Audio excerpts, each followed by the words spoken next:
Hello दोस्तों, last class में हम लोग ने देखा था कि डिक्लाइन ऑफ वैदिक पीरियड क्यों हुआ, क्यों rising of new heterodox sects हुआ, because of the varna system, because of the economic condition and because of the costlier sacrifices and rituals in the Vedic period. तो न्यू हेटेरोडॉक्स सेक्ट्स का origination हुआ like Jainism and Buddhism. और फिर Jainism का हम लोग देखें कि कैसे प्रशा पारसनाथ और महावीर कैसे जैनिज़्म को बढ़ावे, कैसे फिर डिक्लाइन हुआ चंद्रगुप्ता मौर्य के बाद। भद्र बाबू एंड स्थूला बाबू के साथ दो को फंक्शनलिज्म हो गया, डिक्लाइन, इनका इकोनॉमिक कंडीशन, इनका religious beliefs, KFC, right knowledge, right faith and right conduct. उसके बाद मॉन्क्स का 5 अंगास, अंगव्रतस, जैसे इसमें अहिंसा, असत्य, फिर नॉन पोसेशन एंड ब्रह्मचार्य। तो अभी हम लोग एक उसी के साथ साथ जो एक reason for decline of Jainism was the spread of Buddhism. तो बुद्धिज़्म में क्या फैक्ट था? बुद्धिज़्म में था कि वो वर्ना सिस्टम को पूरा ख़त्म करना चाहते थे, वो वैदिक कल्चर को पूरा ख़त्म करना चाहते थे, but they were allowed the domestication of animals, the using of animals in the agriculture. Therefore farming community में ज़्यादा बुद्धिज़्म फैला रादर देन जैनिज़्म। तो ये आज हम बुद्धिज़्म के बारे में पढ़ेंगे। तो फाउंडर मेनली जो फाउंड किया गया था by teachings and life experience of Siddhartha Gautam. अब आपको पता है कि गौतम बुद्ध जो थे वो सक्या क्लैन के थे, रॉयल लिनेज, और कपिला वस्तुर जिनका जन्म लुम्बिनी में हुआ था, इंडो नेपाल बॉर्डर।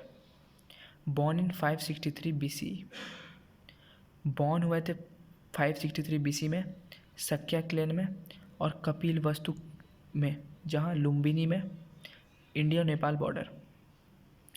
जो गौतम बुद्ध थे वो 29 साल की उम्र में ही घर छोड़ दिए थे फॉर इंटेंस सेल्फ डिसिप्लिन। मतलब उन्हें उस एरिया में रहने में अच्छा नहीं लगता था जहाँ पर वर्ना सिस्टम था, वैदिक कल्चर था।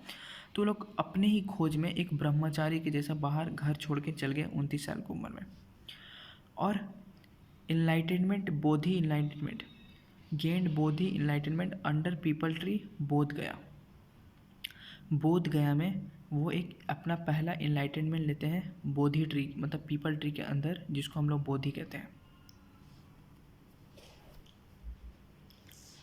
उनका फर्स्ट सरमन हुआ था बनारस यूपी में, सारनाथ विलेज में। First sermon was held in Banaras UP in Sarnath village. ये जो सरमन हुआ था उनका था धर्म चक्र परिवर्तन। जो हमारे इंडियन नेशनल फ्लैग में एक चक्र है 24 का, वो भी अशोकन पिलर से लिया था। उनका भी मीनिंग यही था, मीनिंग डिफाइन द ऑकरेंस, धर्म चक्र परिवर्तन। तो पहला सरमन में जो बनारस यूपी में हुआ था, सारनाथ विलेज में, which was known as occurrence, which main principle was Dharma Chakra Parivartan. 583 BC में died at the age of 80 in Kushinagar UP, जिसको कहा गया महापरिनिवना, फाइनल बॉलिंग आउट। तो जहाँ फर्स्ट सरमन हुआ उसको धम्म चक्र परिवर्तना, सारनाथ विलेज में, यूपी बनारस में, और डाइड हुए 80 में कुशीनगर में, यूपी में ही, जिसको हम लोग कहते हैं फाइनल बॉलिंग आउट, महापरिनिव बना। और महावीर डाइड होते हैं पावापुरी में, Mahavir died in Pawapuri.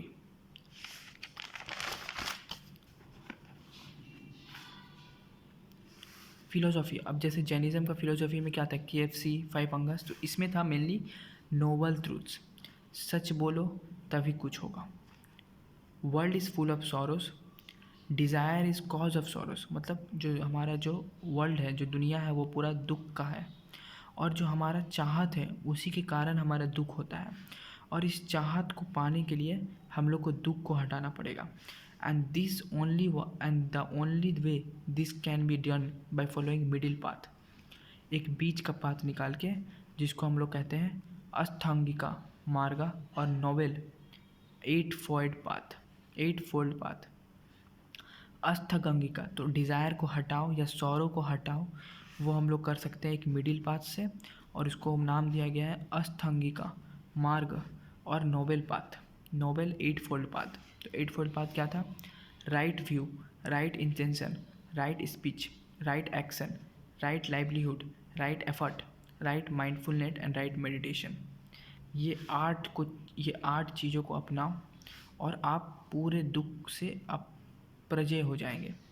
World आपको अब सौरव जैसा लगेगा नहीं।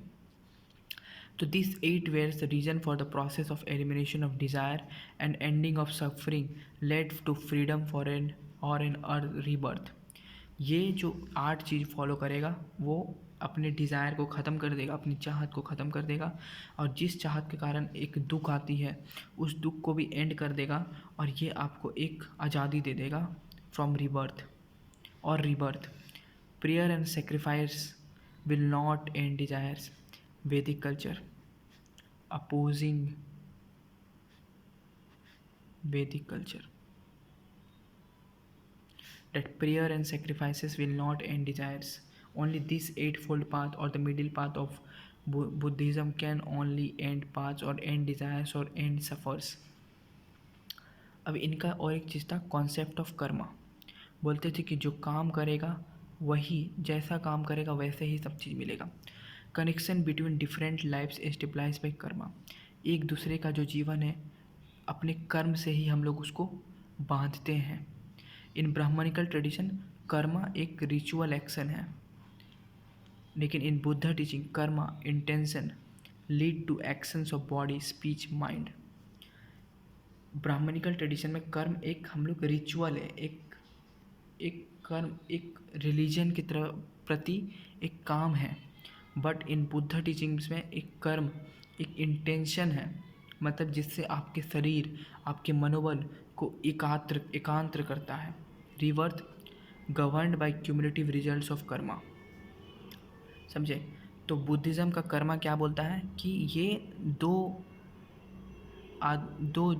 मनुष्य के बीच में, 2 डिफरेंट लाइफ्स के बीच में एक कनेक्शन पैदा करता है कर्म, और ये कर्म एक इंटेंशन है जिससे हमारे शरीर, जिससे हमारे स्पीच, जिससे हमारे एक्शन को कनेक्ट करके रखता है. और ये कर्म एक रिबर्थ का इशू है. सब कर्म मिला के हम लोग को रिबर्थ मिलेगा.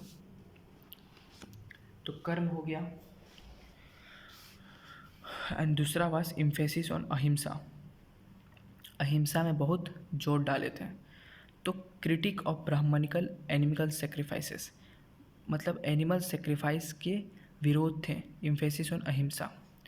Idea of transmigration, accepts transmigration samsara but rejects the idea of आत्मा.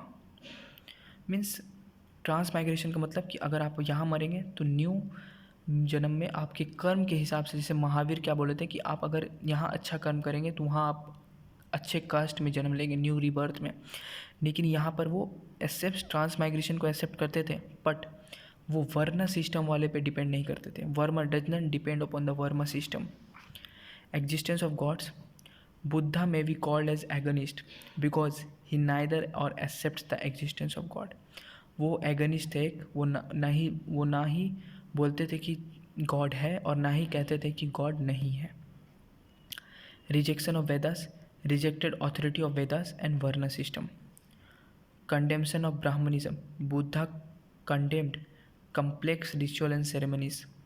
Middle path, no severe asceticism और लग्जरी. मतलब एक मिडिल पाथ है जहाँ पर आपको उट 8 फोल्ड पाथ को ही चूज़ करना पड़ेगा, ना कि आप एक लग्जरी को चूज़ करेंगे, ना ही कुछ दुख सुख को देखेंगे. तो इसी कारण इसी को बढ़ाने के लिए एक बुद्धिस्ट संघ का फॉर्मेशन हुआ. बुद्धा थे, उनके टीचिंग्स को हम लोग कहते हैं धम्मा, और उनके टीचिंग्स को प्रोपोगेट करने के लिए हम लोग संघा बनाया गया, द बुद्धिस्ट संघा. तो द बुद्धिस्ट संघा इंक्लूड अ संघा system, 2 kind of disciples, Monks, bhikshus और श्रमणस, ले वर्शिपर्स, उपसकास. मीन्स उसमें 2 तरह के का फेथ रखने वाले थे. एक मॉन्क्स थे, 2 भिक्षुक थे, और दूसरा वर्शिपर्स थे. एंड संघा वाज ओपन टू ऑल. सबके लिए खुला था. नो वर्ना सिस्टम कि आपके लिए नहीं है, शूद्रा के लिए नहीं है, सबके लिए खुला था. Restrictions. What were the restriction in the Sangha system? There will be no service of king, debt, robbers and criminals will be not allowed, and no caste restriction. Academic career, monasteries, Monks and nuns means academic करने के लिए एक monastery बनाया गया था जिसमें जो teachings gain करने के लिए मॉन्क्स और नन रहेंगे. Non Brahmins were allowed to reach there for the centre for education. मतलब एजुकेशन करने के लिए जो नॉन ब्राह्मण रहते थे उन लोग को भी जाने के लिए अलाउड था वो मोनेस्ट्रीज में जहाँ मॉन्क्स और नन्स टीचिंग लेते थे. और जिससे ये और इस रिजल्ट से एजुकेशन बहुत वाइड स्प्रेड हुआ. All the region where Buddhism were stabilised. Democratic elements. Sangha मतलब जो संघा था, बुद्धिस्ट संघा जो मेनली धम्मा को प्रोपोगेट करने के लिए था, उसमें एक डेमोक्रेटिक रूल था कि Sangha was ruled by a democratic lines to empowered discipline among its member. Monks of monastery to hold a fortnight assembly were to elect their president, Sangha Parinayak. Monks or nuns in their monasteries were electing their president, Sangha Parinayak. And there were also electing two speakers. One was Dhamma speaker and one is Vinaya speaker. One was Dhamma speaker and one was Vinaya speakers. And there were many Buddhist council happened time to time. Many Buddhist council. तो they were also having some democratic elements means Sangha में जितने भी person आते थे वो और जो elect होते थे वो लोग मेनली डेमोक्रेटिक से वे से इलेक्ट होते थे, ना कि ये किंग का बच्चा है तो इसको इलेक्ट करो. और इसी के साथ साथ मेनी इस संघा में different council were also headed in different chairing person in different patronage in different time. तो फर्स्ट काउंसिल हुआ था 483 BC में, जिस समय बुद्धा डाइड हुए थे. बुद्धा मरे थे कहाँ? यूपी में.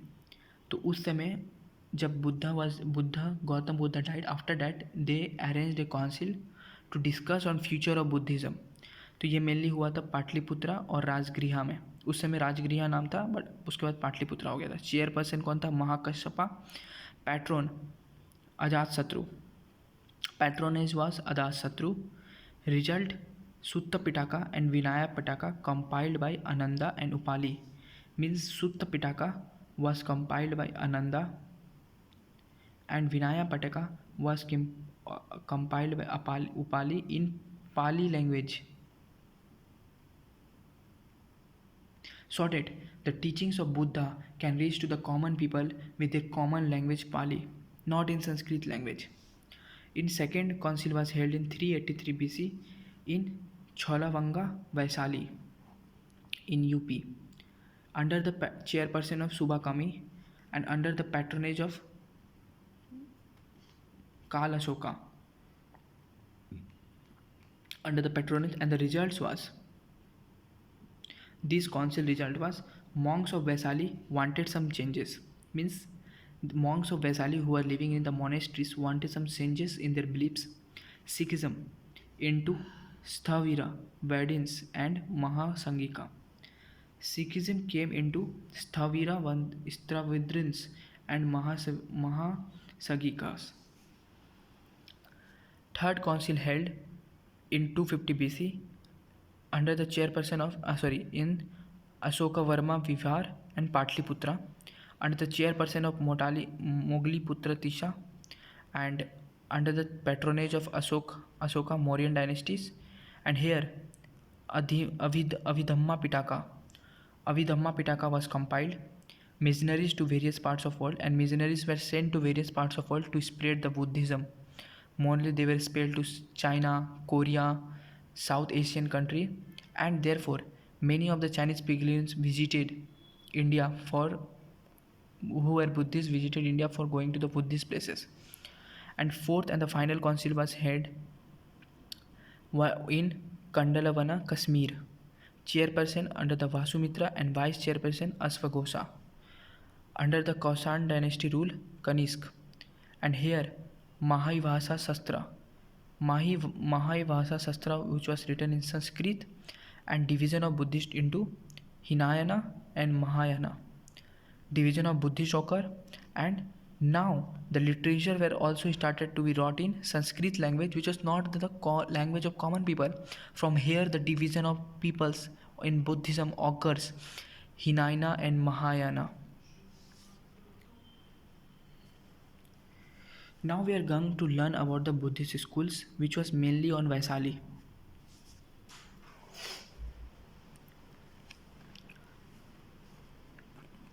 There were many Buddhist schools in Vaisali. They were Sthaviravadins and Mahasangikas. They were mainly divided into two schools. One was Sthaviravadins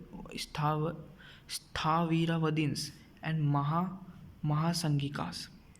Followed strict materialistic life and rigid disciplinary rules because the division occur into Hinayana and Mahayana. Later, this will take the path of Hinayana and Mahayana.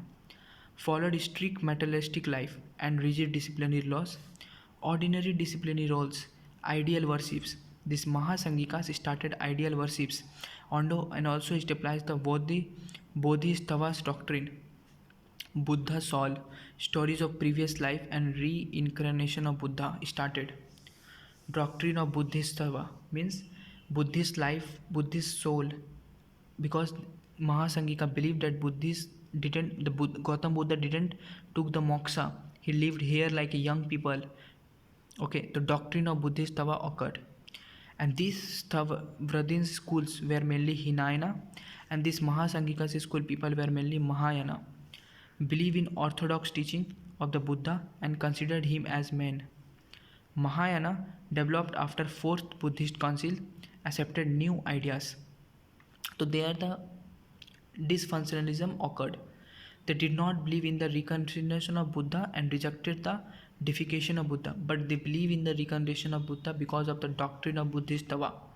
The Hinayana doesn't believe in the reincarnation of Buddha and rejected the deification of Buddha, but the Mahayana believe in the reincarnation of Buddha.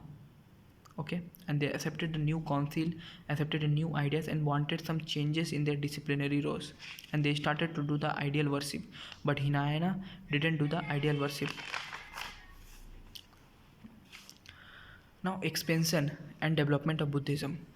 The main expansion was done on the reign of Asoka. Asoka period was the main. Asoka was the main patronage for the Buddhism. Third Buddhist Council sent Dharma Pracharak to world. Asoka sent, after the third Buddhist councils, Asoka sent Dharma Pracharak to world, sent more towards the Greek and some towards China. Sent Pracharak towards the Greek and some towards China by 3rd century AD Gupta period. Until the end of the Gupta period, the Buddhism were spread in China, Korea, Japan, Southeast Asia. Gupta were Brahmanic patronage, but they made stupa, Buddha monuments, so that Chinese pilgrim can visit. And the role of Greek rulers were also done for the expansion and development of Buddhism. Maninder, who was the Greek ruler, on his a book or literature was written, which is known as Manindra Pannu, written on him. It was basically a dialogue between Maninder and Nagasena.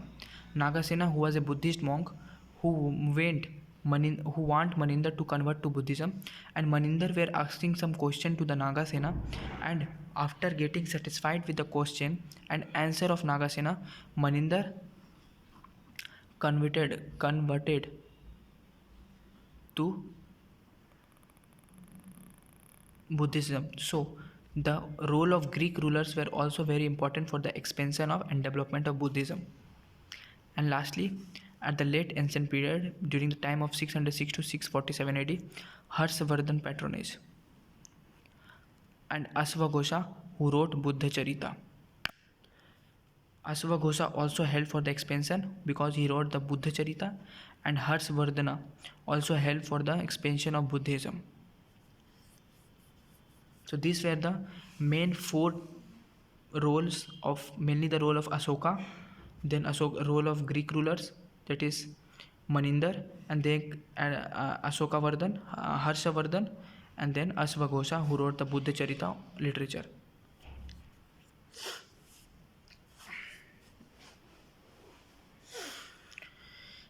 Impact of Buddhism on society. What is the impact of Buddhism on society? Impact on women. Highest goal means women were given the equality highest goal was nibbana was possible for women, means women highest goal was nibbana and which was possible by women. Lower section kept door open to Sudras, means lower section were also allowed to enter the Samiti or Sangha system or Buddhist Sangha. Economic life. To eradicate evil life, farmers should be provided with grain and other facilities, traders with wealth and employment to eradicate poverty. Means economic life were also boosted, farmers were given grains and facilities, traders were given wealth, and unemployed people were given employment to eradicate poverty. Promoted literature and learning. Nalanda and Vikramshila in Bihar, Vallavi in Gujarat, and Naga Arjuna Konda in South were the three main schools of learning.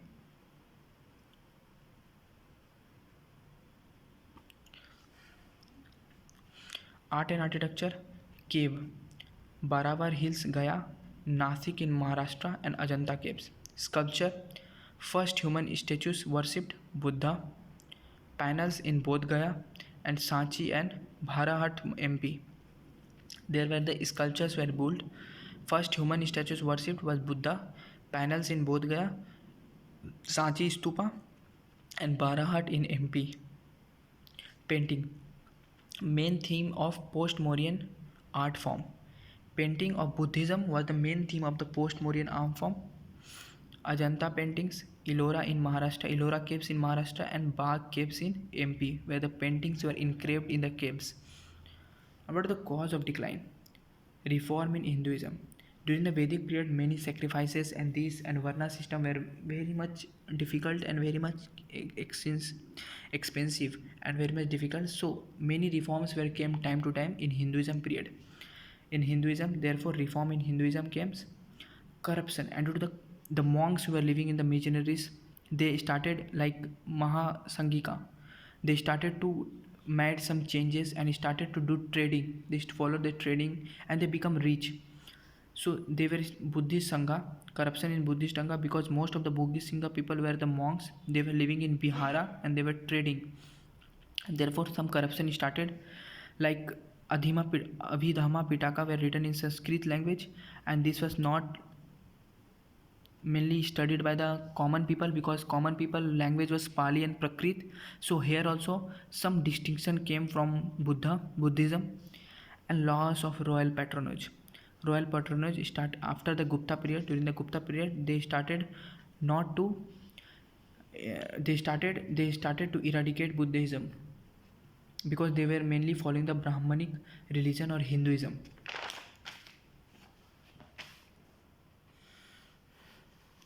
Many persecution also occurred.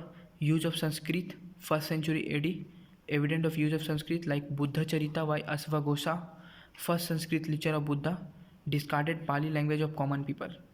So due to the introduction of the new literature in Sanskrit, the common people started to unfollow it. So this was the decline of Buddhism. And Pushyamitra Sangha dynasty. Overthrowing Mauryan, overthrow the Mauryan dynasty, paid 100 gold coins to each Buddhist monk, and therefore some corruption started in. And therefore, this is the evidence for the corruption started in Sanghas, Buddhist Sanghas. And persecution. Sasank of Gauda cut Bodhi tree where the Buddha taken the first enlightenment. And persecution, threat from Islam, and some monks were also given the, and the Sasank also get the persecution threat from Islam. And there were also some heterodox sects other than Jainism and Buddhism. So we have to learn some of the, so if we are reading in detail of Jainism and Buddhism, so we have to learn some of the basic sect. So which was basic sect or school of learning which was also developed during that time after the Vedic age. So one was Ajivikas and another was Charavaka. So these are very small, but they were not so much elaborated or explored. So founded by Gosala Makhaliputta. Okay, doctrine of absolute determinism means Niyati. They mainly belong to Niyati, fate doctrine, absolute determinism. They did not belong to karma because they thought जो आपकी किस्मत में लिखा रहेगा, जो आपकी नियति में लिखा रहेगा वही होगा. सो आप कुछ भी कर्म कीजिए, उससे कोई मतलब नहीं है. So they did not believe in karma, they believed in niyati. So they moved away from the world, away from the region of people, and they stayed in a different area. Didn't believe in karma, they believe karma as a fallacy. They live without clothing and possessions. They were also criticizing the Vedas. Bindusara, 3rd century BC, was one of his adherents. Means Bindusara was one of his adherents. Center of Ajivikas was Sravasti, UP. Ajivikas का main center Savati था, which was on Sravasti, UP. Ajivika is mentioned in Ashoka's 7 pillar edicts. Ajivikas is mentioned in Ashoka's 7 pillar edicts. It is mentioned in Ashoka's 7 pillar edicts. Charvaka sects. It was also developed during that period. First schools to construct a philosophical theory led by Brihaspati. Okay. Vedas plus Brihadaranyaka Upanishad इसका idea था. Their idea mainly depend on Vedas plus Brihadaranyaka Upanishad. Prominent of a materialistic approach to salvation. Materialistic approach to salvation. मोक्ष आपके कर्म से ही depend करेगा. Named as Lokayata, originating from ordinary prelim lokayata for regular people. Decline the existence of supernatural or divine agent. They condemn the existence of supernatural or divine agent. Salvation was unnecessary.